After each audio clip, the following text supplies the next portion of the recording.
तोरे उतारा माहे बंजारी, माहे बंजारी। आरती तोरे उतारा माहे बंजारी, माहे बंजारी।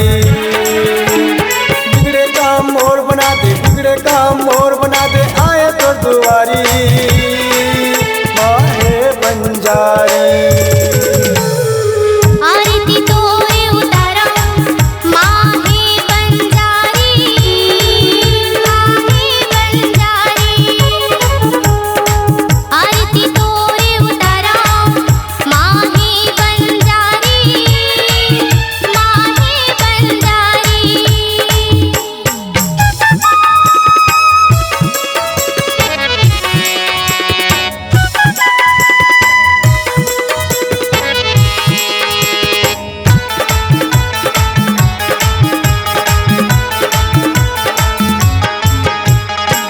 भंवर माँ फंसे है डोंगा चेला कर दे पार माँ, देवता धामी सब सुन करके तोर चरण के धार माँ।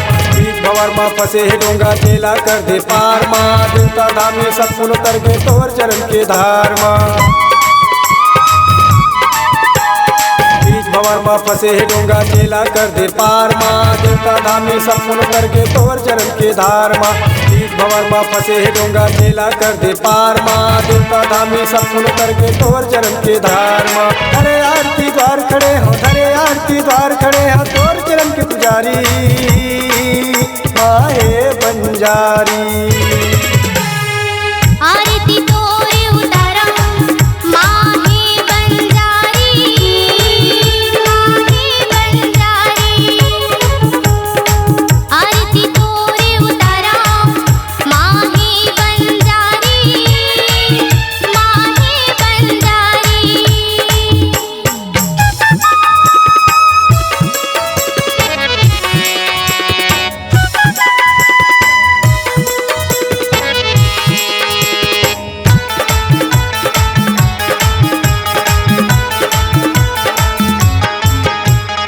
आस लगा के आयो दाई मैं हाँ तोर दुआर माँ, दर्शन दे दे मोला दाई कर दे मोर उद्धार माँ। आस लगा के आयो दाई मैं हाँ तोर दुआर माँ, दर्शन दे दे मोला दाई कर दे मोर उद्धार माँ। आस लगा के आयो दाई मैं हाँ तोर दुआर माँ, दर्शन दे दे मोला दाई कर दे मोर उद्धार माँ। आस लगा के आयो दाई मैं हाँ तोर दुआर माँ, दर्शन दे दे मोला दाई कर दे मोर उद्धार माँ। हाथ में त्रिशूल भाला पकड़े, हाथ में त्रिशूल भाला पकड़े, बघवा होवे सवारी माहे बंजारी।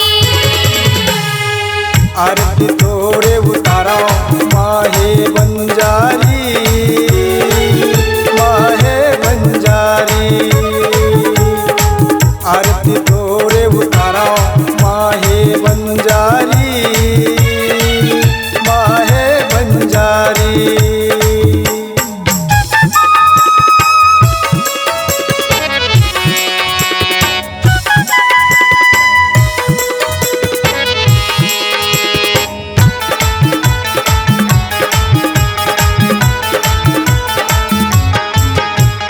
माया देवैया महतारी तय बैठे ये संसार माँ, रवि सब तो द्वार खड़े है कर देते उपकार माँ। माया देवैया महतारी तय बैठे ये संसार माँ, रवि सब तो द्वार खड़े है कर देते उपकार माँ।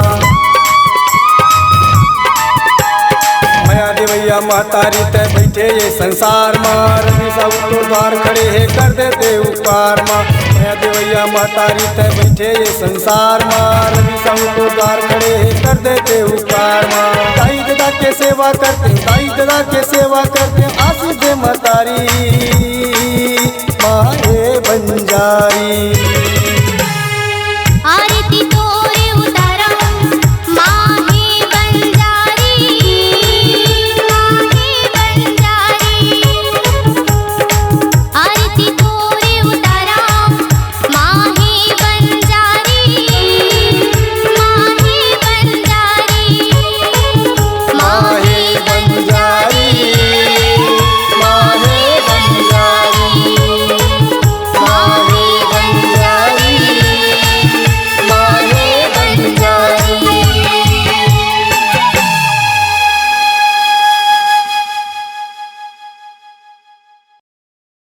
जय जोहार संगवारी हो। मोर नाम ज्योति साहू, मैं रामा फाटा से हूँ। हमन यहाँ हम शूटिंग करे बर बहुत मेहनत लगी सर मन के जज भी करे। लाइक करो, सब्सक्राइब करो, फॉलो करो और कमेंट मार दो। मैं आशा करत हूँ कि ये वीडियो आप मन ला बहुत पसंद आई सही संगवारी हो। तो प्लीज़ कड़ी धूप में बना हन तो प्लीज़ लाइक कमेंट सब्सक्राइब कर दू और ज़्यादा से ज़्यादा शेयर कर दू। जय जोहार संगवारी हो।